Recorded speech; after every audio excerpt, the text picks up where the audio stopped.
Մուտք գործենք բանկինգ բաժին, կատարենք փոխանցում հաշվին։ Առաջարկվում է ընթացիկ օրը։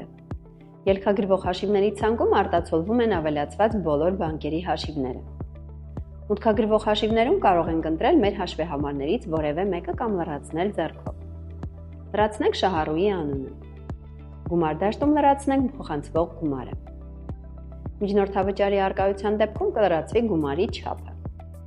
Նպատակ դաշտում լրացնենք վճարման մասին մեկնաբանություն և սեղմենք փոխանցել։ Հաջորդ պատուհանում կարող ենք ստուգել փոխանցման տվյալները։ Փաստաթուղթը դեռևս խմբագրման ռեժիմում է։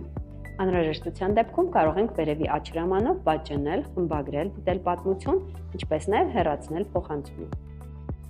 Բացենք գործարքներ բաժինը։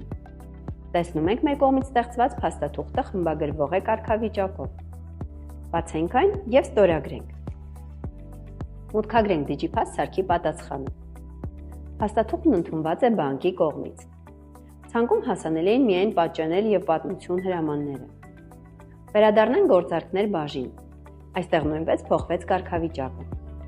Բանկի կողմից գործարքը փաստացի կատարելուց հետո կարգավիճակը կդառնա կատարված է։